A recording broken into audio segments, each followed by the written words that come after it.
इन्हें कोई फिक्र ही नहीं है कल की। अच्छा ठीक है, एक काम करिए, जो गैस सिलेंडर खाली रखा है उन्हें तो भरवा लो। ठीक है, आज ही अमित को मैं सिलेंडर लेने के लिए भेजती हूँ। रानी वहाँ से हॉल की तरफ चली जाती है और दोनों देवरानी जेठानी मिलकर 5 तरह की सब्जियां, रोटी, चावल और रायता बनाने में जुट जाती हैं।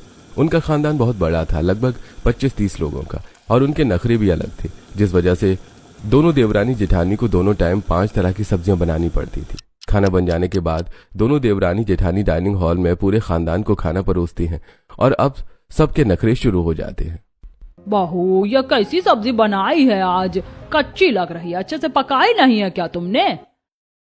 बड़ी मम्मी जी, सब्जी अच्छे से तो पकाई है। हाँ, मुझे पता है कितने अच्छे से बनाई। आजकल जो माहौल चल रहा है तो तूने जरूर ज्यादा समझदारी दिखाई होगी और गैस बचाने के चक्कर में कच्चा खाना हमको बनाकर सर्व कर दिया। अरे क्या भाभी, तुम भी बहुओं के हर काम में कोई ना कोई कमी निकालती रहती हो। अरे चुपचाप खा लो, सब्जी में कोई कमी नहीं है। बहुओं में कमियां ही कमियां हैं, आप लोगों को दिखती नहीं है, मुझे दिखती है तो मैं बोल देती हूँ, खासकर छोटी बहू में। तभी अमित मुंह लटकाए हुए वहाँ पहुँचता है।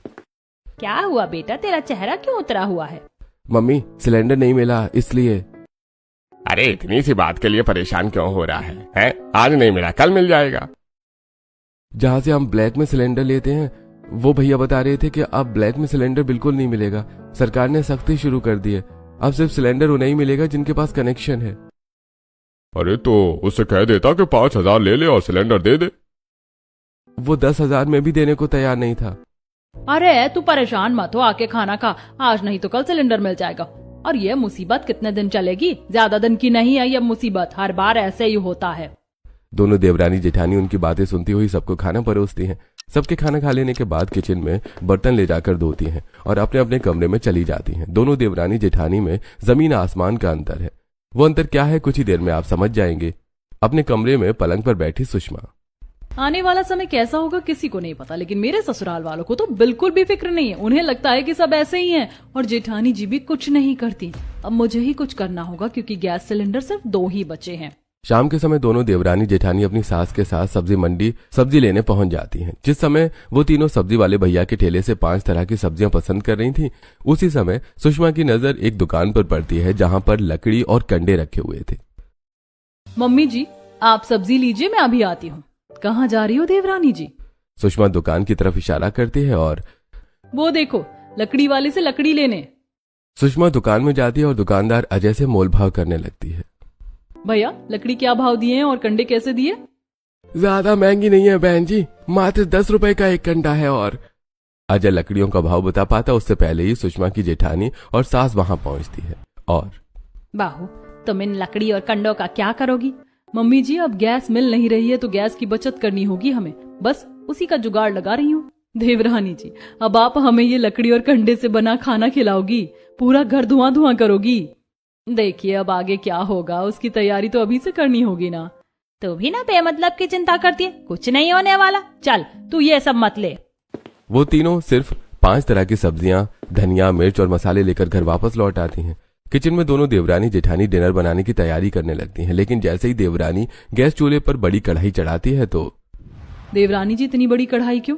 क्या आज आप 5 सब्जियां एक साथ बनाने वाली हो? हाँ जेठानी जी, ऐसा ही करना होगा, तभी गैस की बचत होगी। देवरानी जी, तुम भी ना, खानदान की बातें तुम ही सुनना, मैं नहीं सुनूंगी। ठीक है जेठानी जी, मैं बातें सुनूंगी, आप बस रोटियां सेक देना। सुषमा गोभी, आलू, मटर, कद्दू और गिलकी एक साथ मिक्स करके एक ही सब्जी बना देती है और रेखा रोटियां सेक देती है। सब्जी और रोटी बनाकर दोनों देवरानी जेठानी हॉल में बैठे पूरे खानदान को सर्व करती हैं। सिर्फ एक सब्जी और रोटी देखते ही सबका पारा हाई हो जाता है। अरे बहू, ये क्या बना कर ले आई हो? मुझे पता है इन्होंने गैस की बचत करने के लिए यह किया है। मैंने नहीं, देवरानी जी ने। हाँ, मैंने किया है। छोटी बहू, तुम्हें पता है ना कि तुम किस खानदान की बहू हो, तुम्हें फिक्र करने की कोई जरूरत नहीं है। जैसा पहले से चलते आ रहा है वैसा चलने दो। और हाँ, ये बचत अपने मायके में जाकर करना, यहाँ करने की जरूरत नहीं है। अब तो सुषमा ने बना दिया, अब आप सब लोग खा लो, कल से वो ध्यान रखेगी। मैं तो नहीं खा रही, मुझे तो मेरी मनपसंद कोफ्ते ही चाहिए। मैं अपने लिए लौकी लेकर आई थी। ठीक है, मैं कोफ्ते बनाकर लाती हूँ। रेखा रसोई में जाकर कोफ्ते बनाती और डाइनिंग हॉल में सबको परोसती है। ये लोग तो नहीं सुधरने वाले, मुझे कुछ हटके करना पड़ेगा। गैस की बचत करने के लिए सुषमा अगली बार से किचन में अलग अलग मेटल्स जैसे तांबा, पीतल, लोहा और स्टील के बर्तनों में सब्जी बनाकर देखती है। सुषमा जब भी अलग अलग मेटल्स के बर्तन में सब्जी बनाती तो सब्जी पकाने में लगने वाला समय पता करने के लिए घड़ी में टाइमर सेट कर लेती, लेकिन 5 तरह की सब्जी बनने में देर हो जाती है, जिस वजह से डाइनिंग हॉल में खाने का इंतजार कर रहा पूरा खानदान। भाभी आज खाना खिलाने का इरादा है या नहीं? हम कब से भूखे बैठे हैं। बस अभी थोड़ी देर में लाई। सुषमा कुछ देर के बाद 5 अलग अलग बर्तनों में बनी सब्जियां डाइनिंग हॉल में पूरे खानदान को सर्व करती है और उसकी जेठानी रोटी और चावल ले जाकर सबको सर्व कर देती हैं। जैसे ही वो सभी सब्जी और रोटी खाना शुरू करते हैं, उन्हें सब्जी का स्वाद पहले के मुकाबले थोड़ा बदला हुआ समझ में आता है। भाभी आज सब्जी का स्वाद कुछ अलग लग रहा है। ये स्वाद कैसा है? आज तुमने कैसा खाना बनाया भाभी? छोटी बहू, तुमने कुछ एक्सपेरिमेंट तो नहीं किया ना? हाँ मम्मी जी, मैं अलग अलग बर्तनों में सब्जी बनाकर देख रही थी कि किसमें सब्जी जल्दी बनती है। भाभी आपको ऐसा करने की जरूरत क्या थी? आप तो ऐसे ही खाना बनाओ जैसे हमेशा बनाती थी।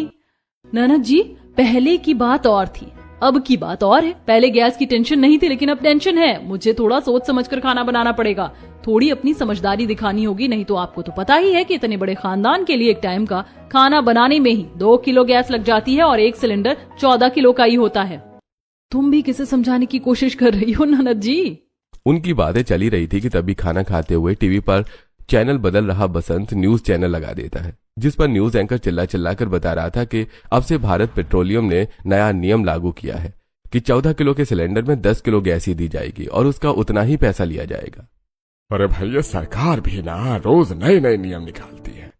आप क्यों फिक्र कर रहे हो ताऊ जी? हमारे यहाँ तो ब्लैक में सिलेंडर आता है। फिक्र करना चाहिए, क्योंकि अब ब्लैक में सिलेंडर नहीं मिल रहा है और कनेक्शन भी एक ही है। इसमें भी तुम्हारी ही गलती है देवरानी जी। मेरी क्या गलती है जेठानी जी? तुम दहेज में अगर गैस कनेक्शन ले आती तो हमें इतनी परेशानी नहीं होती। अच्छा, मतलब दहेज में गैस कनेक्शन करवा के लाती तो ससुराल वाले खाना खाते, और इतने सालों से इतना बड़ा खानदान खाना खा रहा है फिर भी गैस कनेक्शन नहीं लिया, तो उसके लिए आप क्या कहना चाहेंगी?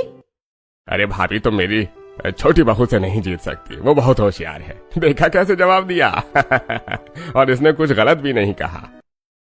दोनों देवरानी जेठानी चुप हो जाती हैं और सभी लोग चुपचाप खाना खाकर अपने अपने कमरे में चले जाते हैं। उस रात सब लोग गहरी नींद में सो जाते हैं, लेकिन सुषमा को नींद नहीं आती, जिस वजह से वो बालकनी में जाकर टहलने लगती है। इन्हें तो कोई फिक्र नहीं है, मैं क्या करूं? मुझे ही घर संभालना होता है, तो मुझे ही अपनी समझदारी दिखानी होगी ताकि गैस ज्यादा दिनों तक चले और मैं इन लोगों की पसंद का खाना भी खिला सकूं और एक ही टाइम में 5 तरह की सब्जी बनाकर पूरे खानदान को खुश कर सकूं। तभी नीरज वहां आता है और उसके कंधे पर हाथ रखकर, क्या हुआ? तुम यहाँ क्या कर रही हो और क्या सोच रही हो? कुछ नहीं, बस गैस खत्म होने की फिक्र है। तुम चिंता मत करो, परेशानी ज्यादा दिनों की नहीं है। बस वॉर का सोल्यूशन निकलते ही सब पहले जैसे नॉर्मल हो जाएगा। मुझे तो ऐसा नहीं लगता कि बहुत जल्द पहले जैसा सब कुछ नॉर्मल होगा। तुम भी ना बेवजह फिक्र करती हो। भाभी को देखो, कोई चिंता नहीं है उन्हें। चलो सो जाओ, नहीं तो बीमार पड़ जाओगी बेवजह की चिंता की वजह से। नीरज सुषमा को कमरे में ले जाता है और फिर अगली सुबह सुषमा अपनी जेठानी के साथ जब किचन में नाश्ते के लिए गैस पर पोहे बना रही थी, तभी खिड़की से देखती है कि सामने वाले घर में किराए पर रह रही सुरभि अपने बेटे वैभव को डांट रही है। जैसे जैसे बड़ा हो रहा है वैसे वैसे तेरे नखरे बढ़ते जा रहे हैं। जो बना कर दिया है वो खा ले चुपचाप। नहीं, मुझे हलवा ही खाना है। सुषमा का ध्यान सुरभि और वैभव पर था। तभी चाय बना रही उसकी जेठानी। देवरानी जी, ध्यान रसोई पर दो, नहीं तो बेवजह गैस वेस्ट हो जाएगी और नाश्ता भी।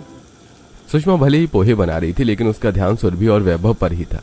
पोहे बन जाने के बाद सुषमा फटाफट हॉल में बैठे पूरे खानदान को सर्व करके चुपचाप सुरभि के घर पहुंच जाती है, जहां सुरभि कटोरे में पोहे लिए एक कोने में बैठी है और उसका बेटा वैभव दूसरे कोने में लोट लगाकर रो रहा है। क्या हुआ? मैंने देखा कि आप अपने बच्चे को डांट रही थी। डांटू ना तो और क्या करूं, ये बहुत नखरीला हो गया है। खाने में इसके नखरे खत्म ही नहीं होते। मैंने पोहे बनाए तो ये कह रहा मुझे हलवा खाना, और हालत तो देख ही रही हो गैस की कितनी मारामारी है। ब्लैक में भी गैस नहीं मिल रही और गैस थोड़ी ही बची है। अगर ये खत्म हो गई तो खाना कैसे बनेगा? मैं तो चिंता में ही आधी हुई जा रही हूँ। इसमें परेशानी वाली कौन सी बात है? अगर गैस खत्म हो जाएगी तो तुम लकड़ी और कंडे से खाना बना लेना। मेरा पति कल गया था लकड़ी और कंडे लेने, वो तो गैस से भी महंगा हो गया है। अच्छा, मतलब लोग मुनाफाखोरी करने से बाज नहीं आ रहे, मौका परस्त हो गए सब। हाँ, पता नहीं लोगों को मुसीबत के समय गरीबों की मजबूरी का फायदा उठाकर क्या मिल जाता है। अब मैं कैसे 2 वक्त का खाना बनाऊंगी? एक काम क्यों नहीं करती आप? कैसा काम?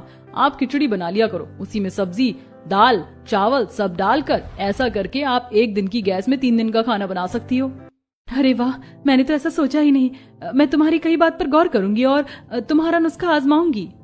सुषमा सुरभि के हाथ से पोहे लेकर वैभव के पास जाती है और उसके सिर पर हाथ फेर कर, बेटा देखो, इस समय कुछ परेशानी चल रही है, इसीलिए मम्मा तुम्हारे मन की चीज बनाकर नहीं खिला पा रही, इसीलिए जो मिल रहा है वो खा लो।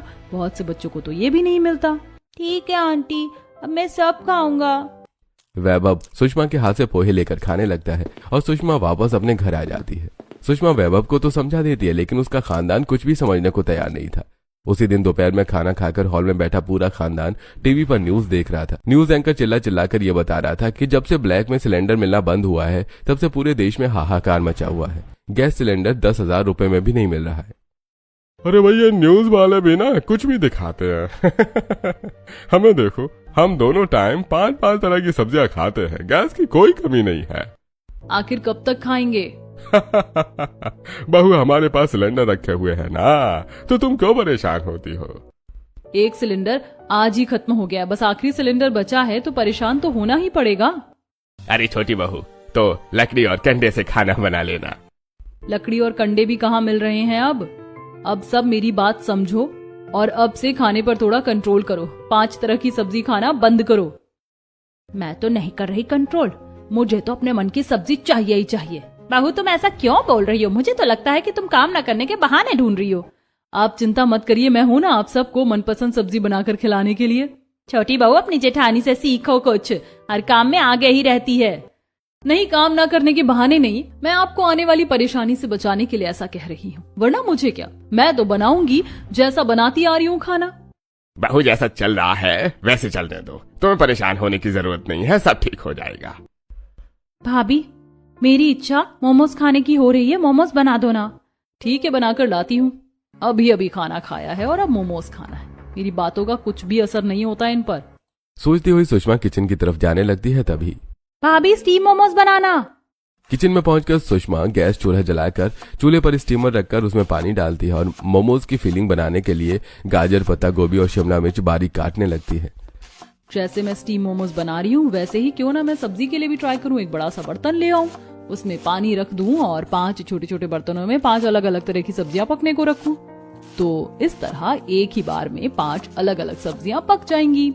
स्टीमर में उबल रहे पानी को देखकर सुषमा को ये आइडिया आता है। तभी खिड़की से वो देखती है कि रोहित अपना ठेला लेकर जा रहा है और उसके ठेले पर एक बड़ी सी कढ़ाई रखी है। सुषमा रसोई से भागकर बाहर आती है। भैया रुको। रोहित ठेला रोकता है। अरे बहन जी, ठेले पर कुछ नहीं है। गवर्नमेंट ने जब से कमर्शियल सिलेंडर पर रोक लगाई है तब से हम जैसे हजारों लाखों फूड वेंडर्स बेरोजगार हो गए हैं। सुषमा रोहित के ठेले के पास जाती है और मैं कुछ खाने के लिए नहीं आई हूँ, बल्कि कुछ पूछने आई हूँ। पूछिए, क्या पूछना है आपको?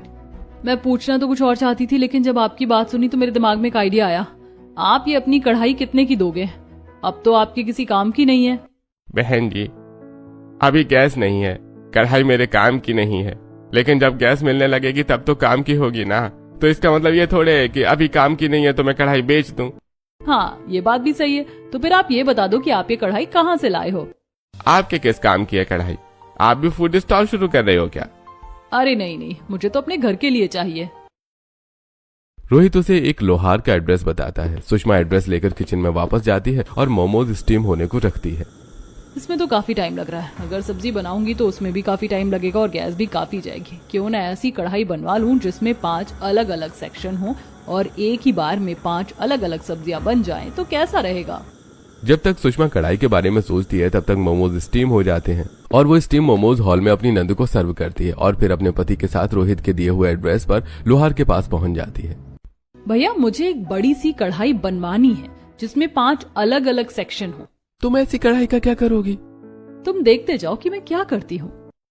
लोहार रेखा के मन मुताबिक एक बड़ी सी कढ़ाई बना देता है जिसमें 5 अलग अलग सेक्शन बने होते हैं।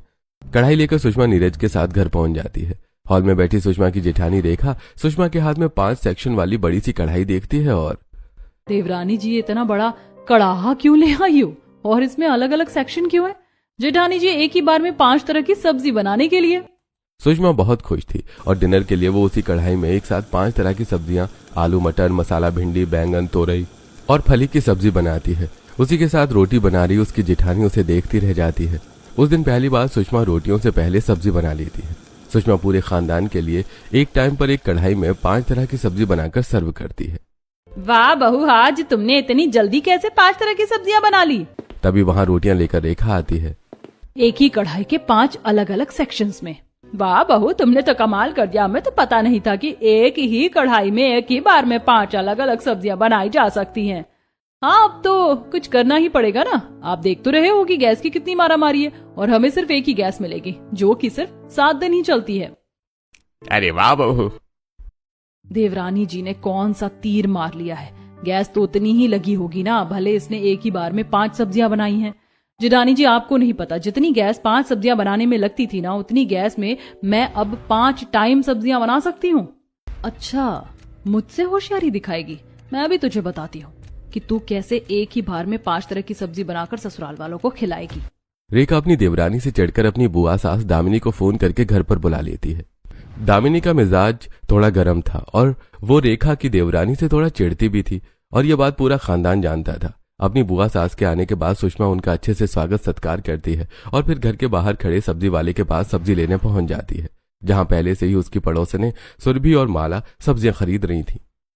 देखूं तो आज कौन कौन सी 5 तरह की सब्जी बना सकती हूँ। तुम अभी भी 5 तरह की सब्जियां खरीद रही हो? हाँ, तुम्हें तो पता है कि मेरे ससुराल वालों के नखरे। तुम्हारे यहाँ गैस का भंडार है जो तुम अभी भी गैस की बचत नहीं कर रही हो? गैस का भंडार नहीं है, बस मैंने एक तरीका ढूंढ निकाला जिससे मैं एक बार सब्जी बनाने जितनी गैस में 5 तरह की सब्जी बना लेती हूँ। हमें भी बताओ, हम भी तरीका आजमाएं, क्योंकि हमारी भी गैस खत्म होने वाली है और इनके भी नखरे कुछ कम नहीं है। रेखा उन्हें अपना तरीका बताती और सब्जियां खरीद कर घर चली जाती है। सुषमा पूरे खानदान को एक ही बार में एक ही कढ़ाई में 5 तरह की सब्जियां बनाकर खिला रही थी। भले ही उसका पूरा खानदान उससे खुश था, लेकिन उसकी बुआ सास उस अगले दिन भी सुषमा ने जैसी 5 तरह की सब्जी डाइनिंग हॉल में बैठे पूरे खानदान को परोसी, सब खुश हो गई। वाह बहू, तुमने तो वो कर दिया जो अब तक कोई नहीं कर सका। एक ही बार में 5 तरह की सब्जी बनाती है, वो भी सबका टेस्ट अलग अलग होता है। वही खाकर तो मजा आ जाता है। कहाँ मजा आता है, मुझे तो बिल्कुल भी टेस्ट नहीं आ रहा है। एकदम फीकी सब्जी है। जब से आई हूँ एक बार भी अच्छी सब्जी नहीं बनाई बहू ने। मुझे पता है तुम्हारे नखरे कभी खत्म नहीं होते, इसीलिए तो ससुराल से यहाँ आकर बैठी हो। क्या भैया, आप भी, अगर आपको तकलीफ होती है मेरे रहने से तो मैं अभी चली जाती हूँ। अरे अरे ननद जी, आपको तो पता है कि आपके भैया कितने मजाकिया हैं। चुपचाप खाना खाओ, उनकी बातों पर गौर मत करो। आप अपनी बहू के लिए मुझे ताना मार रहे हो भैया? मैं अब बताती हूँ कि आपकी बहू कैसे तारीफें बटोरती है। बेमन से दामिनी सबके साथ खाना खाती है और फिर रेखा के कमरे में चली जाती है। देखा बुआ जी, कैसे सब लोग देवरानी को सर पर चढ़ाए बैठे हैं। हाँ, मैंने देखा और सुना भी। अब ज्यादा दिनों तक पूरे खानदान के लिए एक टाइम पर एक कढ़ाई में 5 तरह की सब्जी बनाने वाली तुम्हारी देवरानी की तारीफ नहीं होने वाली। अगले दिन दोनों देवरानी जेठानी किचन में खाना बनाने की तैयारी कर रही थी और रसोई के बाहर खड़ी उनकी बुआ सास उन्हें गौर से देख रही थी। सुषमा ने चूल्हे पर रखी कढ़ाई के 5 अलग अलग सेक्शन में 5 तरह की सब्जियां डाली ही थी कि तभी छोटी बहू, तुम्हें भाभी ने बुलाया है। जेठानी जी,